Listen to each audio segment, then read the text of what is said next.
So I read in the platform that you're planning on removing the elections board from out from under the ASUO executive. You just want to talk a little bit about why you think that's important? Yeah, I think that it's important that we have as independent an elections system as possible. And the way that we transform that system doesn't necessarily have to all come from the direction of the executive. I don't think it's appropriate for the executive to be appointing members of the elections board. The student government can absolutely play a role in increasing the focus of this university on recruiting and retaining students of color, and the other five main bullet points of the Strategic Diversity Action Plan, which have to do with creating a more inclusive campus environment, building and filling the pipeline, recruiting and retaining faculty of color as well. Can we as students solve this issue alone? No, or else we would have. But we can make sure that this is a focus of the administration.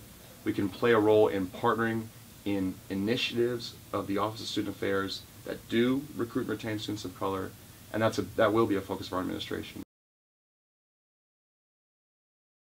I think that when we talk about sexual assault prevention on this campus, even the dialogue about how we start that conversation is flawed.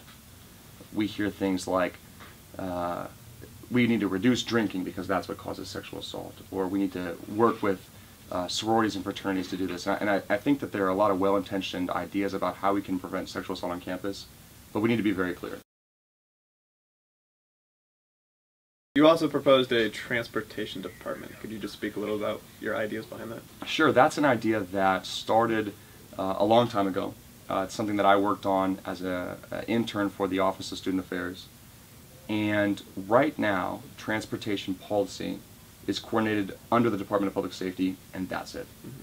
And that's just not good enough. Because what we see on this campus really is parking policy. Why do you think you should have the opportunity to be hired by the student body? Well, that's a good question. You know, there has never been someone who has been the ASUO president twice. As far as I know, there has never been a graduate student president. And when I left office several years ago, I had no intention of running for ASUO president again. I had a wonderful time. I grew a lot, and I think our administration was very successful in implementing some programs which have become hallmarks of this campus. But it wasn't my prerogative to run again. But we've also seen student government come to embody the worst of what we see in politics nationally. It has truly become a false dichotomy where people are labeled ASUO lefties, ASUO conservatives, and the fact is we're all students. And it doesn't have to be like that. A future of the ASUO that is marked by partisanship and division is not inevitable.